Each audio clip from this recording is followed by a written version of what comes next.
Assalamualaikum warahmatullahi wabarakatuh.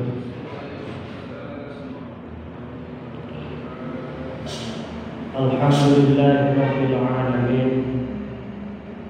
Alhamdulillahi wa bihamdihi 'adada khalqihi wa ridha nafsihi wa zinata 'arshihi wa bidada kalimatihi. Asyhadu an la ilaha illallah wahdahu la syarika lah wa asyhadu anna Muhammadan 'abduhu wa rasuluhu la nabiyya ba'dah. Allahumma shalli wa sallim wa barik ala sayyidina Muhammadin sayyidil awwalin wal akhirin wa ala alihi wa sahbihi ajma'in. Hadirin kiram yang saya hormati, segenap para sepuh, para tokoh masyarakat, para asatidzah, wabil khusus jajaran Tabir Masjid Islamic Center Baitus Salam, para hadirin yang saya hormati, semoga Allah muliakan. Apa kabar, sehat semuanya nih Pak? Ya, alhamdulillahirabbil alamin. Pertama, mari kita bersyukur pada kesempatan pagi hari ini kita semua hadir di majelis yang mulia ini dalam rangka ngaji bersama. Mudah-mudahan langkah kaki kita, niat baik kita hadir pagi hari ini jadi wasilah. Semoga Allah senantiasa melimpahkan taufik dan hidayahnya kepada kita. Jadi wasilah, semoga Allah mengampuni seluruh dosa-dosa kita dan menerima taubat kita. Jadi wasilah, semoga Allah mengaruniakan kepada kita keturunan yang saleh dan salehah. Jadi wasilah, semoga kita semua meninggal dalam keadaan husnul khatimah. Amin ya rabbal alamin. Salawat dan salam semoga selamanya dilimpahkan kepada Nabi Agung Muhammad sallallahu alaihi wasallam.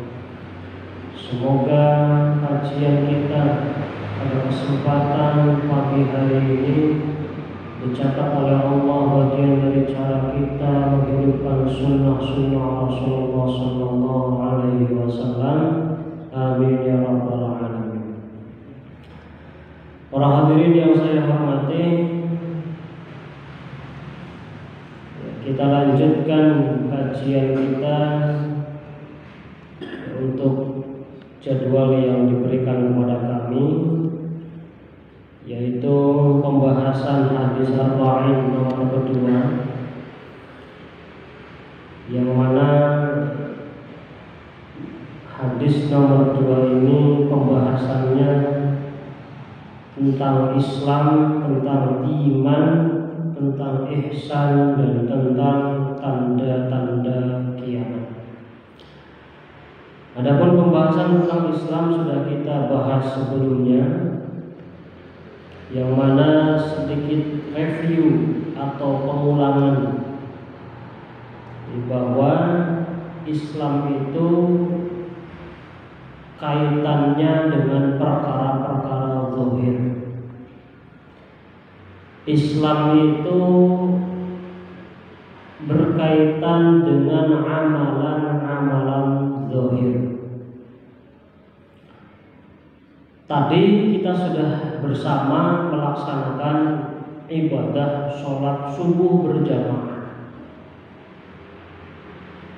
Maka yang sholat tadi kita semua itu dinamakan muslim. Karena sholat tadi itu kita dinamakan muslim. Secara zahir kita muslim. Karena secara zahir kita muslim, maka berlaku bagi kita hak-hak sebagai seorang muslim. Hak seorang muslim itu apa saja Pak? Di antaranya kalau meninggal dirawat, ada pemulasaran jenazah sesuai dengan muslim, dimandikan, dikafan, Itu hak kita nanti sebagai muslim. Ada yang bertanya, bagaimana Mas Arif, apakah kita itu mukmin? Mukmin itu wa hisabuhum 'ala Allah, kata Nabi. Status kemukminan itu ada di dalam hati. Maka dikembalikan masing-masing hisabnya kepada Allah Subhanahu wa taala. Salat kita tadi berjamaah di sini itu status menandakan bahwa kita itu muslim, Pak. Tapi ketika ada pertanyaan apakah yang sholat tadi di sini itu semuanya mukmin, ya kita berharap semuanya mukmin.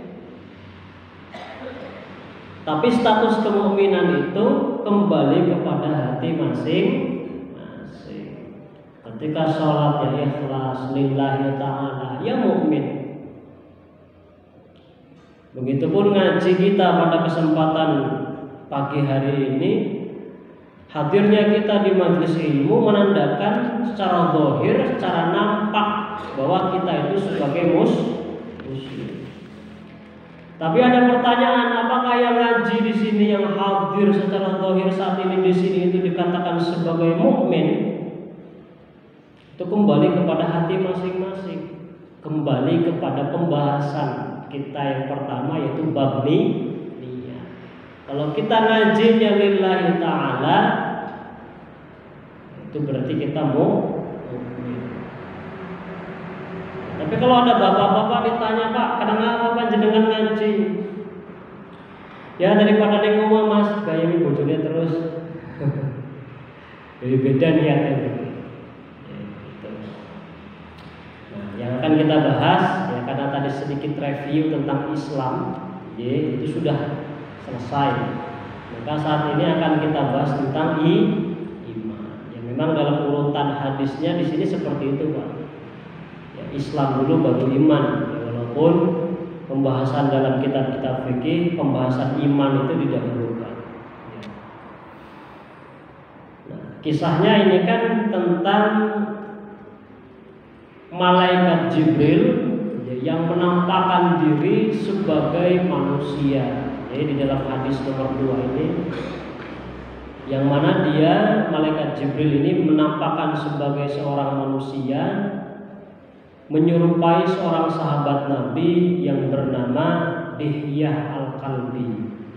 Senantiasa menampakkan diri dalam bentuk sahabat Nabi itu. Nah, jadi malaikat Jibril mendatangi Nabi dalam bentuk wujud manusia. Tidak ada seorang pun yang tahu kecuali Nabi bahwa itu malaikat Jibril. Dan beliau, malaikat Jibril, menyerupai manusia dalam bentuk yang sempurna. Ya, di sini bahasanya nama ya syadidu bayadis siyab, yaitu memakai pakaian yang sangat putih sekali. Ya, padahal waktu itu belum ada backgroundnya, Pak. Yang mau nyucinya ke preman, ya kok tak aja takon loh ya. Jangan ditanya. Urusannya penduduk langit itu ya, bukan kita. Yang kedua, syadidu sawadi sya'ri, ya, berambut sangat hitam. Ya, mungkin kalau kita itu berambut, kalau kita orang biasa, manusia biasa, sehitam-hitamnya rambut kita, ya, pemaning sering dolanan mancingnya, Pak, ya, hitam jagung. Kalau rambut jagung ada merah-merahnya kejemur matahari sih, Pak. Tapi malaikat Jibril enggak, ya. Syadidu sawadish syu'ri, berambut sangat hitam pekat. La yura alai atharus safar. Jadi cirinya itu beliau tidak nampak pada beliau itu melakukan perjalanan jauh. Tidak nampak pada rupa malaikat Jibril yang menyerupai manusia dalam bentuk yang sempurna. Tidak ada tanda-tanda setelah melakukan perjalanan jauh. Contoh misalkan mukanya itu bercelok, bajunya berdebu, bau, misalkan karena setelah perjalanan jauh zaman dulu, bukan sekarang, Pak.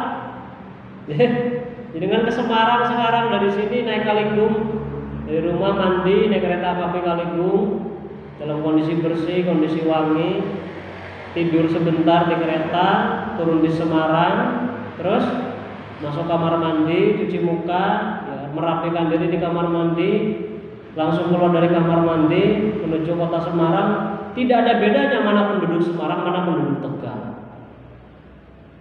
Kalau dulu, contoh dari Mekah ke Madinah, jarak kurang lebih 400 km.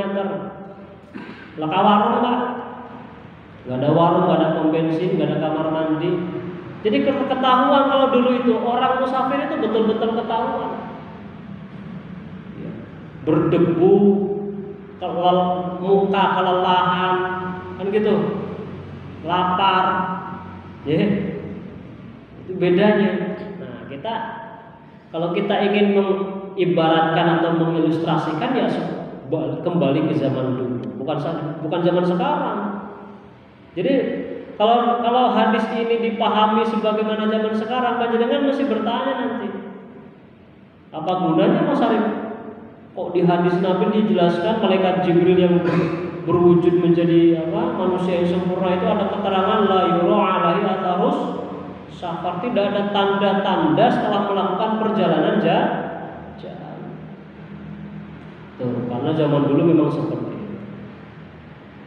Nah, terus dijelaskan lagi wala ya'rifu minna ahadun. Tidak ada tanda-tanda bahwa orang itu melakukan perjalanan jauh, tapi anehnya tidak ada yang kenal di antara penduduk Madinah, wong asing begitu. Orang asing tapi tidak nampak dalam dirinya setelah melakukan perjalanan jauh. Kan heran Pak, siapa maning malaikat. Apa di antara dialog malaikat Jibril dengan Nabi? Pertama yaitu Islam tadi. Nah, yang kedua, kata malaikat Jibril yang berbentuk wujud manusia itu, beliau bertanya ke hadapan Nabi, yaitu tentang iman. Qala di sini berkata sinten malaikat Jibril yang berwujud manusia yang sempurna bertanya kepada Nabi. Pertanyaannya apa? Ya Muhammad fa akhbirni 'anil iman. Wahai Muhammad, kabarkan kepadaku apa itu iman. Nah, kata Nabi, Nabi bersabda, iman itu antu'mina billahi, engkau beriman kepada Allah, meyakini adanya Allah, wa malaikatihi, dan engkau meyakini bahwa Allah itu memiliki makhluk yang suci, tidak diberi syahwat, tidak diberi hawa nafsu, kerjanya hanya taat terhadap seluruh perintah Gusti Allah yang bernama malaikat. Wa kutubihi, dan kau yakin mengimani bahwa Allah itu telah menurunkan kitab-kitabnya. Kutub itu bahasa jamak ya Pak, plural, berarti kitab-kitab, banyak kitab. Wa rusulihi, dan percaya bahwa Allah itu telah mengutus banyak utusan-utusan Allah di muka bumi.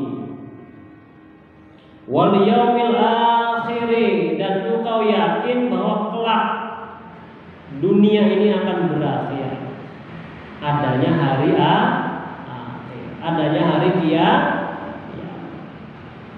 Wa tu'mina bil qadari, dan engkau meyakini tentang qadar, takdir, ketentuan-ketentuannya Gusti Allah, bahwa hidup kita itu telah ditentukan oleh Allah. Dalam surat Al-Mulk, a'udzubillahi minasyaitonir rajim, Allah itu disifati bahwa alladzi khalaqal mauta wal hayata liyabluwakum ayyukum ahsanu amala.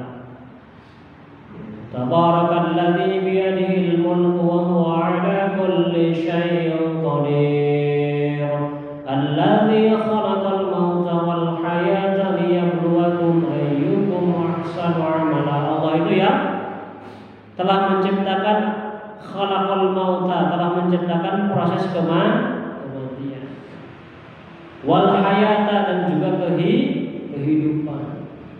Liyabluwakum ayyukum ahsanu amala. Kematian dan kehidupan Allah ciptakan untuk menguji siapa saja di antara kita yang paling baik perbuatannya. Gitu. Dan Allah yang menciptakan itu. Itu menjadi keyakinan kita.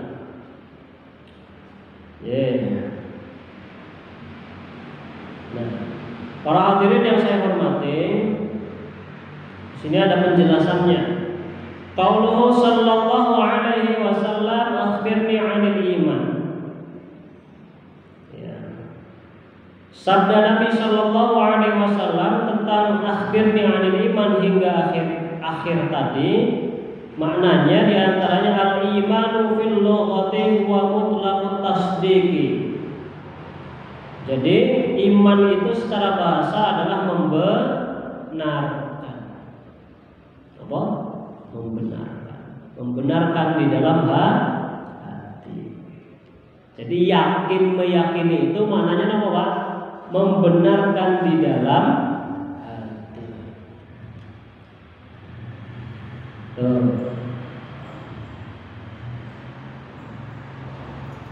Nah, iman itu amalan hati.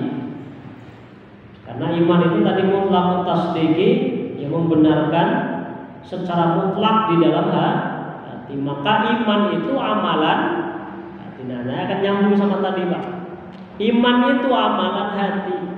Orang yang beriman maka disebut mukmin. Makna orang mukmin itu orang yang senantiasa apa? Orang yang senantiasa apa tadi? Membenarkan apa yang datang dari Allah Subhanahu wa taala dan Rasulullah sallallahu alaihi wasallam di dalam hatinya, diyakini di dalam hatinya. Itu mukmin. Jadi paham ya?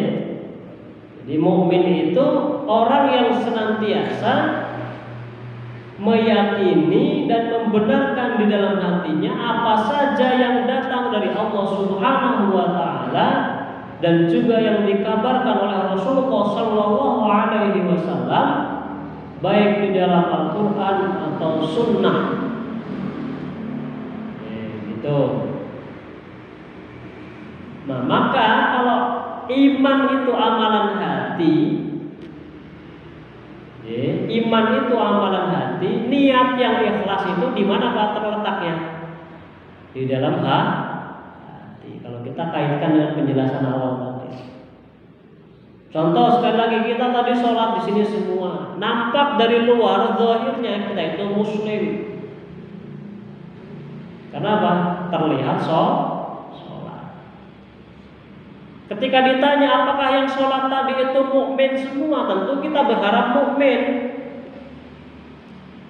Tapi toh kita tidak tahu, hati setiap orang itu nggak tahu. Niat sholatnya itu untuk apa ya nggak tahu. Apakah lillahi ta'ala ikhlas karena Allah, yaitu syukur berarti kalau kayak gitu, karena mukmin. Kalau hanya sholatnya misalkan untuk berharap dunia, ada mau balik, kenapa ngisi pengajian Pak? Kenapa Mas Arif mau ngisi pengajian? Ya lumayan, model caleg sih. Ya itu bukan mukmin Pak. Ya, gitu. Jadi kembali ke pembahasan tadi, bahwa mukmin itu tidak bisa dilihat. Yang terlihat itu status kemusliman. Maka orang munafik itu zahirnya muslim, tapi hatinya kafir. Gitu. Tapi walaupun seperti itu, karena zahirnya muslim, selama Nabi hidup, ya sepengetahuan saya, selama Nabi sugeng tidak pernah beliau mengangkat senjata khusus memerangi orang-orang munafik. Itu kenapa? Karena zahirnya muslim. Memang repot, Pak. Kaitan antara muslim dengan mukmin itu kita memahaminya memang butuh ilmu gitu. Nah, para hadirin yang saya hormati, kita lanjutkan. Jadi, iman yang pertama itu kepada siapa? Antu'mina billah, beriman kepada Allah. Mananya apa? At-tasdiq, meyakini dan membenarkan di dalam hati bahwa Allah itu ada, bahwa Allah itu ada, bahwa Allah itu menciptakan kita semua, bahwa Allah itu yang memberi rizki kepada kita, bahwa Allah itu alladzi khalaqal mauta wal hayata, Allah itu yang menciptakan proses kehidupan dan kematian dan seluruh proses yang menyertainya. Proses yang menyertai kehidupan apa saja, Pak? Ada senang, ada sedih. Ya, Allah yang menciptakan kesenangan dan kesedihan. Ada tertawa, ada menangis, kan gitu, Pak. Ada sakit, ada sehat. Ya, gitu. Ada cobaan berupa kesenangan, ada cobaan berupa kesedihan. Itu merupakan bagian dari proses kehidupan yang diciptakan oleh Allah Subhanahu wa Ta'ala. Maka wajar seorang muslim ketika betul-betul dia memahami status kemuslimannya dan seorang mukmin yang beriman kepada Allah menjalani kehidupan ini dengan sabar, dengan syukur. Kenapa? Karena mengembalikan segala sesuatunya kepada Allah Subhanahu wa Ta'ala. Contoh, salah satu contoh, ada orang diberikan cobaan itu kan berbagai macam ragam, ya. Pertama, ada orang diberikan cobaan dengan penyakit. Ada orang yang diberikan cobaan sampai saat ini misalkan belum berjodoh. Ada orang diberikan cobaan dalam aspek ekonominya dan lain-lain. Contoh satu, misalkan ada orang habis di PHK, ya, tidak punya pekerjaan. Berarti bagi dia masalahnya itu. Bagi dia cobaannya adalah itu. Apa yang dilakukan oleh seorang mukmin, seorang muslim, karena dia berkeyakinan bahwa hakikatnya yang menciptakan itu semua adalah Allah Subhanahu wa Ta'ala, dia akan mengembalikan itu kepada Allah. Menyadari bahwa itu semua dari Allah. Maka apa yang dia lakukan? Pertama, mengembalikan itu kepada Allah. Mengembalikan itu kepada Allah, dan dia menyandarkan permasalahan itu kepada Allah, bukan kepada yang lain. Karena dia meyakini itu dari Allah. Dan dia menyandarkan itu kepada Allah, memohon kepada Allah agar dia diberikan solusi, memohon kepada Allah agar Allah memberikan jalan keluar yang paling baik. Maka ajaran di dalam sholat, salah satunya pertama yang kita lakukan di dalam sholat gerakan takbiratul ihram. Takbiratul ihram itu bagian dari proses bagaimana kita mengakui adanya Allah, mengakui keagungan Allah, dan mengembalikan sesuatu materi makhluk itu kepada Allah, itu dalam takbiratul ihram, Pak. Contoh tadi ada orang yang habis di PHK. Otomatis masalah terbesar bagi dia adalah itu. Saya hanya ngambil contoh saja, Panjenengan bisa mengurai itu dengan permasalahan masing-masing. Maka ketika takbiratul ihram, Allahu Akbar, artinya apa? Allah Maha Besar. Maknanya selain Allah kecil. Maknanya selain Allah kecil. Selain Allah itu apa? Seluruh makhluknya. Makhluk itu kullu syai'in si Allah, segala sesuatu kecuali Allah itu makhluk. Maka dikembalikan ketika takbir Allahu Akbar, ya Allah, selain panjenengan itu kecil semua. Selain panjenengan kecilik, termasuk permasalahannya, termasuk permasalahannya saya. Ya Allah, saya habis di PHK. Otomatis saya tidak punya pekerjaan. Otomatis saya tidak punya penghasilan. Tapi saya yakin bukan berarti tidak punya pekerjaan Engkau tidak memberi rezeki. Maka saya kembalikan kepada panjenengan. Allahu Akbar. Selain panjenengan kecil, termasuk urusan saya ini kecil menurut panjenengan. Walaupun menurut saya besar. Tapi menurut panjenengan sebagai Tuhan, sebagai pencipta, itu kecil urusan saya. Maka saya memohon kepada panjenengan agar memberikan solusi, memberikan jalan. Kenapa? Ya karena panjenengan yang paling akbar. Di dalam takdir itu ada proses seperti itu. Maka nggak boleh seorang muslim itu putus asa. Seberat apapun masalahnya, haram putus asa di dalam Islam itu. Kenapa? Karena di dalam sholat kita diajarkan seperti itu. Di dalam sholat itu diajarkan waktu takbir, nama salah satunya pengakuan akan keagungan Allah yang Maha Akbar dan pengakuan bahwa selain Allah itu kecil, termasuk urusan apapun selain Allah itu kecil. Itu ada aspek keimanan, keyakinan bahwa Allah yang paling akbar. Selain Allah kecil. Maka mbah-mbah kita zaman dulu kan berperang, berjihad, melawan penjajah. Komandonya apa Pak? Allahu Akbar. Padahal senjatanya apa sih? Bambu runcing, senjata tradisional, keris, rencong, tombak. Sementara musuh penjajah menggunakan apa Pak? Senjata-senjata yang canggih. Kenapa pendahulu kita bisa menang? Karena keyakinan Allahu Akbarnya sudah melampaui kita. Ketika beliau teriak Allahu Akbar, ya Allah, selain panjenengan itu kecil, termasuk musuh yang dianggap besar itu pada hakikatnya sudah taraf keyakinan seperti itu. Dan pangapunten Allahu Akbar sekarang itu digunakan untuk bertengkar. Mulai orang mandi doane. Ya. Pengapunten sekali lagi. Gitu. Nah, para hadirin yang saya hormati, ya kembali lagi. Antumina billah, yaitu penjelasannya di antaranya itu tadi. At-tasdiq membenarkan di dalam hati, tasdiqun bil qalbi, membenarkan di dalam hati apa yang telah dijelaskan oleh Al-Qur'an dan sunnah Rasulullah sallallahu alaihi wasallam. Termasuk sifat-sifat Gusti Allah.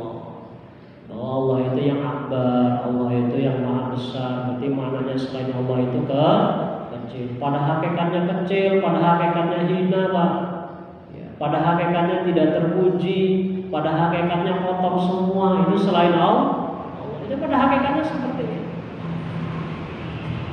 Allah juga yang telah menciptakan seluruh proses-proses kehidupan kita di dunia ini. Termasuk hadirnya kita di majelis ilmu ini bagian dari pertolongan Allah Subhanahu wa ta'ala. Itu diantara keyakinan bahwa antumina billah. Keyakinan pertama Allah yang menciptakan kita. Ada yang bertanya apa dalilnya Allah telah menciptakan kita? Dalilnya banyak. Termasuk dalil aklinya. Dalil aklinya apa Pak? Wujudu hadhil makhluqati. Dalil akli, dalil akal bahwa Allah telah menciptakan kita adanya ciptaan-ciptaannya. Anane pirang-pirang ciptaan, anane pirang-pirang makhluknya. Banyaknya ciptaan-ciptaan Allah. Gunung yang begitu besar nggak mungkin ujung-ujung ada, nggak mungkin. Pangapunten misalkan. Oh ini air Pak. Air ini ada di dalam gelas. Apakah ujung-ujung ada? Ya enggak. Gitu. Yang sederhana ini saja nggak mungkin tiba-tiba ada. Apalagi sesuatu yang besar. Adanya matahari, adanya tata surya, adanya gunung, lautan, ikan yang beraneka ragam di laut. Apakah mungkin itu karena begitu saja ada? Nggak mungkin. Ada yang menciptakan. itu ya. Kalau dibahas itu nanti tambah panjang. Itu tentang keyakinan kepada Allah. Yang kedua,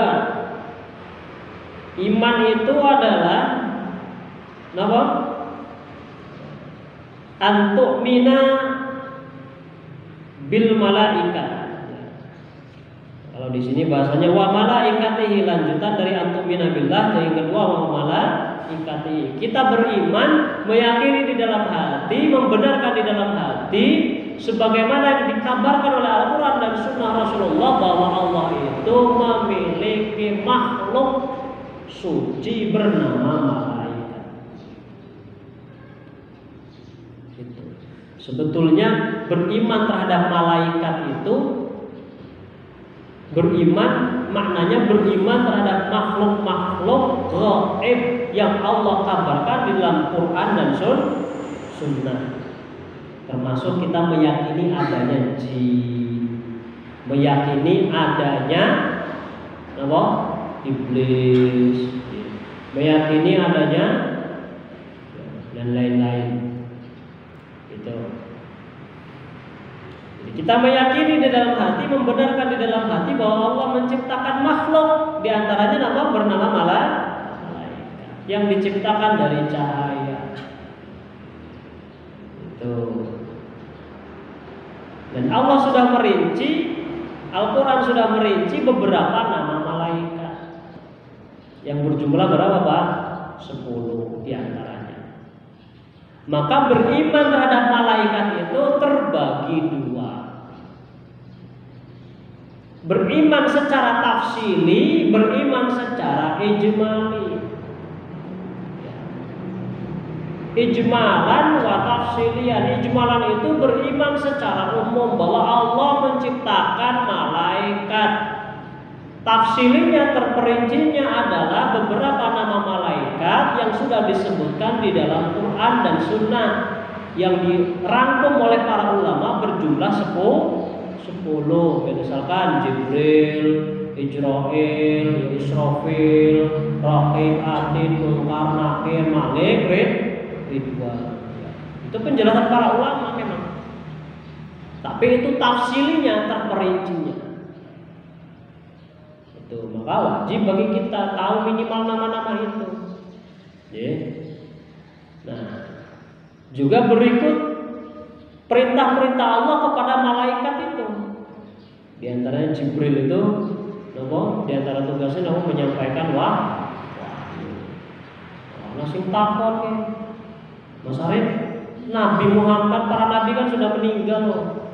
Jibril kan, berarti kalau para nabi sudah meninggal, wahyu sudah terputus. Berarti malaikat Jibril nganggur loh. Nah, di antara para ulama menjelaskan bahwa Jibril itu tugasnya memang menyampaikan wahyu, tapi makna yang paling umum Jibril itu adalah malaikat sebagai pemimpin tertinggi para malaikat.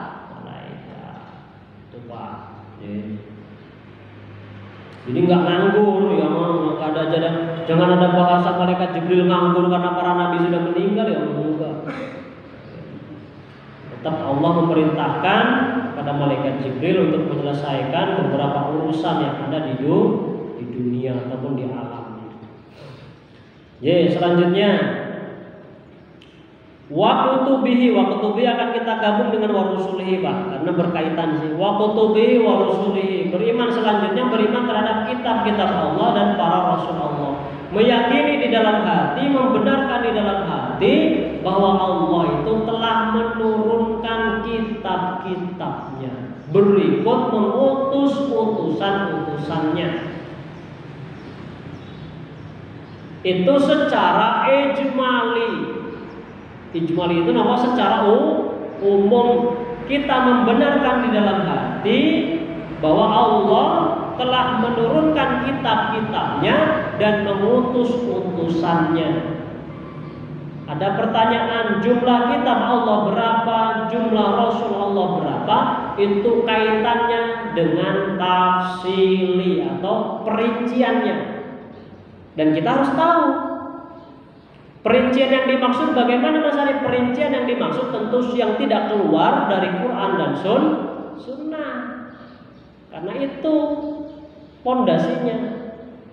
Jadi nggak bisa ngarang-ngarang. Karena Allah sudah menjelaskan tadi, Allah itu telah menurunkan kitab-kitabnya. Berarti kitab Allah itu banyak, Pak. Rinciannya gimana? Rinciannya disebutkan di dalam Al-Quran saja. Yang wajib kita ketahui yang di dalam Al-Quran yang dijelaskan Allah ya Taurat, Injil, Zabur, Al-Quran, dan Suhuf. Suhuf itu lembaran-lembaran yang diturunkan, misalkan ya, tadi imamnya baca Suhufi Ibrahim wa Musa. Jadi Nabi Musa dan Nabi Ibrahim itu diberikan suhuf, lembaran-lembaran. Jadi kalau kitab itu kumpulan dari lembaran-lembaran. Kalau suhuf itu ya lembaran-lembaran saja. Ya, mungkin kalau bahasa kita itu apa ya Pak? Makalah lah. Lembaran-lembaran. Berarti Allah itu menurunkan kitab kepada banyak rasul, akan tetapi yang disebutkan di dalam Al-Quran itu hanya sebagian saja.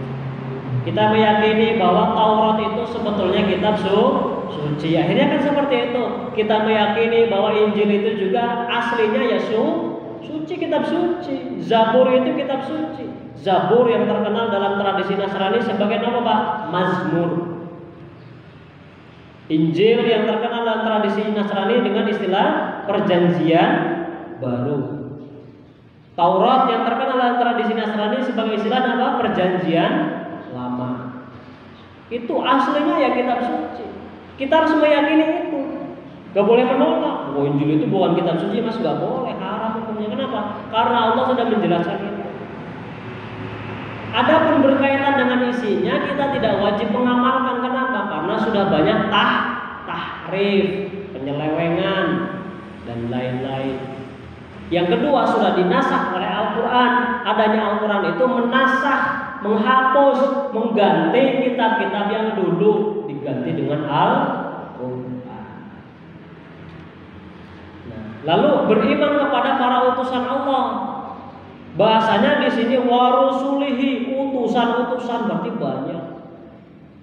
Kita beriman secara ijmali, secara umum bahwa Allah itu mengutus manusia terpilih yang diutus kepada umat manusia, basyira wa nadhira, membawa kabar gembira berupa surga, berupa nikmat, berupa ampunan, berupa pahala bagi siapa saja yang melakukan ketaatan, wa nadhiran, dan membawa peringatan berupa siksa, berupa azab, berupa neraka, berupa ancaman Allah bagi siapa saja yang tidak taat terhadap Gusti Allah. Tugas para nabi cuma dua, basyira wa nadhira. Maka tugas mubalik itu sebagaimana para nabi, basyira wa nadhira. Mubalik itu nggak boleh terlalu banyak menghukumi orang. Karena sing takon, Mas Arif, saya punya tetangga nggak pernah sholat, hukumnya bagaimana? Gimana mau balik jawabnya Pak? Wah haram, bid'ah, neraka nggak boleh. Hukumnya apa? Kalau panjenengan punya tetangga nggak punya sholat, hukumnya diajak sholat. Hukumnya gitu. Karena mau balik bukan hakim di pengadilan. Mas Arif, saya punya tetangga perempuan gak pernah nutup aurat, hukumnya gimana? Hukumnya diajak nutup aurat. Ya, gitu. Hukumnya diajak nutup aurat. Kenapa diajak? Bagian dari apa? Basyira wa nadhira, itu mubalik. Adapun hakim di pengadilan itu memutuskan hitam putih, itu hakim. Mubalik itu bukan hakim. Makanya kalau ada mubalik memposisikan diri sebagai hakim, terlalu banyak memposisikan diri sebagai hakim, ya itu kurang tepat. Nah, tugas mubalik itu mengajak, yuk Pak, kita bareng-bareng berbuat baik, yuk Pak, bareng-bareng ngamal soleh, yuk Pak, bareng-bareng meninggalkan maksiat. Gitu. Ada yang bertanya sekarang, Mas Arif, berapa sih rincian jumlah para nabi itu? Ada landasannya. Yang wajib diketahui ada berapa Pak? 25. Walaupun sebetulnya di dalam Al-Quran disebutkan nama-nama Nabi, tapi tidak termasuk 25, tapi disebut Pak. Contoh, ada ayat kayak gini. Ya. Wa qala al-yahudu Uzair ibnullah. Orang-orang Yahudi telah berkata, Uzair itu putranya Allah. Musyrik kayak orang Yahudi kayak gue. Uzair itu kata orang Yahudi putranya Allah, padahal Uzair itu termasuk nama nabi dari kalangan Bani Israil. Ya, diantaranya itu. Akan tetapi yang disepakati oleh para ulama berjumlah berapa? 25 yang wajib kita imani dan kita hafal nama-namanya. Maka kewajiban kita terkait dengan iman kepada para rasul itu selain meyakini keberadaan para rasul juga hafal nama-namanya Pak. Aja kose, ya jangan sampai kita kalah sama nama-nama pemain sepak bola. Sampai Kamerun, sampai Chelsea, sampai apa lagi Pak? Sampai negara-negara Eropa hafal kabeh pemain nama bola. Ditakoni nama nabi. Nabi Muhammad toh Mas. Wah, itu kacau. Ya. Nah, itu jadi itu. Jadi, dulu kami diajarkan itu bahkan pakai syair.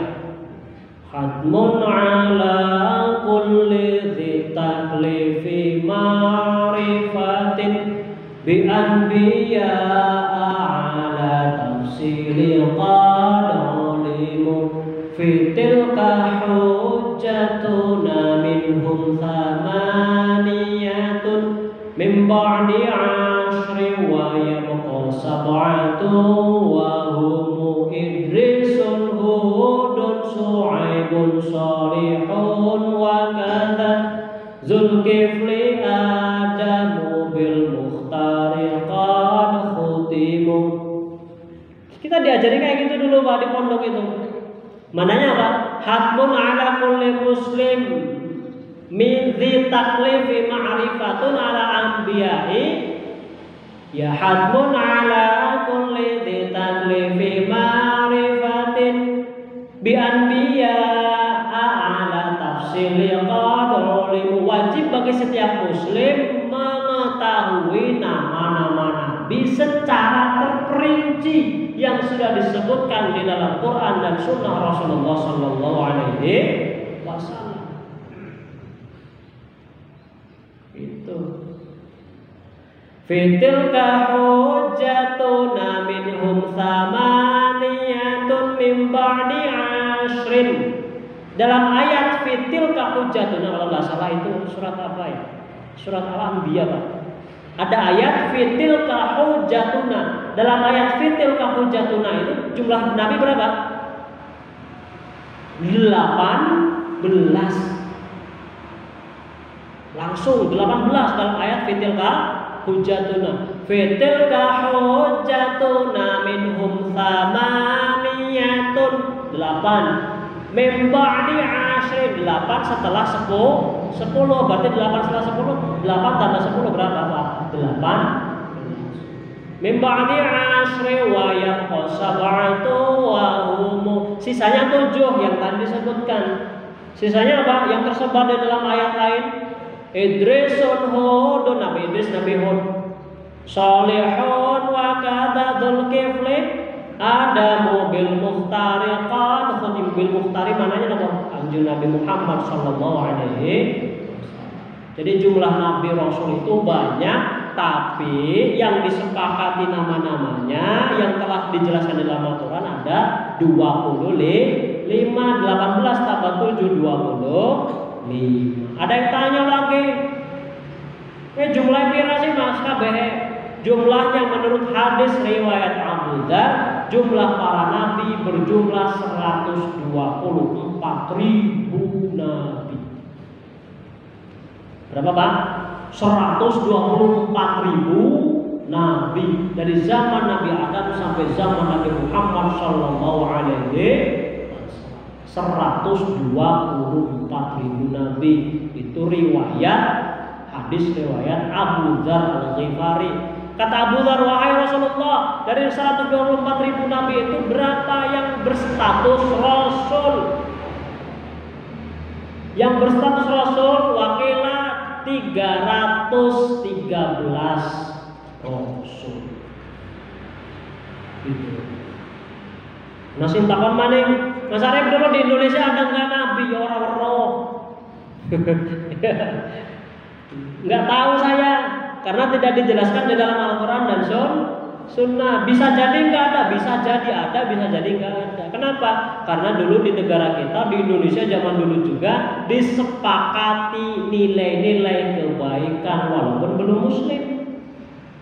Apa saja kesepakatan nilai-nilai kebaikannya? Namanya mencuri itu jelek, mengganggu istri orang itu jelek, berzina itu jelek, ya Pak, menipu itu jelek, mengganggu orang lain jelek. Itu ada nilai-nilai kebaikan, bisa jadi. Makanya dulu itu ketika di pondok, Pak, ada pertanyaan kayak gini, lucu. Apakah Siddhartha Gautama seorang nabi? Itu ada itu kayak gitu, Pak. Jangan dikatakan pondok liberal enggak. Apakah Siddhartha Gautama seorang nabi? Ngetes santrinya. Kenapa? Karena nabi itu punya ciri-ciri tersendiri. Ada pertanyaan seperti itu.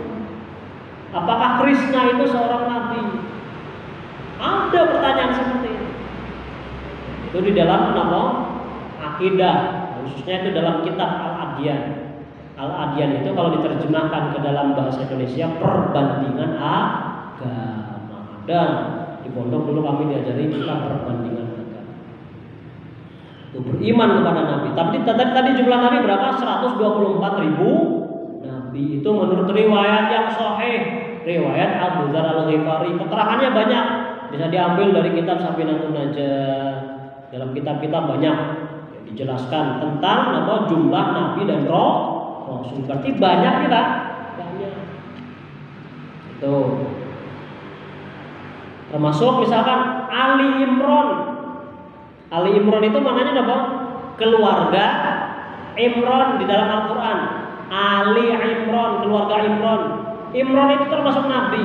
Imran punya istri namanya Hannah. Hannah punya anak bernama Maryam. Maryam punya anak bernama Isa. Jadi Imran nabi, punya cucu nabi. Imran punya istri Hannah. Hannah punya adiknya dinikahi Zakaria. Zakaria sebagai nabi. Punya putra bernama siapa? Yahya. Keluarga nabi, makanya diabadikan di dalam Al-Quran. Ya, suaminya nabi, iparnya nabi, cucunya nabi, anak iparnya nabi. Wah, nabi kabeh kita. Ya, laka-laka kita. Ya. Kalau zaman sekarang itu suaminya kiai punya apa? Punya keturunan jadi kiai, punya ipar yang kiai, anak putune ya. Oh, ya. Memang pembahasan keimanan itu luas, Pak. Apalagi nanti pembahasan tentang misalkan wal yaumil akhiri wa tu'minu bil qadari khairi wa syarri itu dahwan. Pembahasan rukun iman itu biasanya memang lama. Nah, karena waktunya juga sudah siang, boleh kita cukupkan sampai di sini saja. Insya Allah pembahasan selanjutnya untuk jadwal yang diamanakan kepada kami, kita akan lanjutkan kajian bab wal yaumil akhir, iman kepada hari akhir, wa tu'minu bil qadari khairi wa syarrihi, beriman terhadap ketentuan Allah, baik ketentuan baik atau ketentuan buruk. Para hadirin yang saya hormati, demikian kajian yang bisa kami sampaikan. Mudah-mudahan memberi manfaat untuk kita semua. Kita tutup bersama dengan alhamdulillahirabbil alamin. Subhanakallahumma wa bihamdika asyhadu an la ilaha illa anta astaghfiruka wa atubu ilaik. Mohon maaf dari segala kekurangan dan kekhilafan. Wassalamualaikum warahmatullahi wabarakatuh.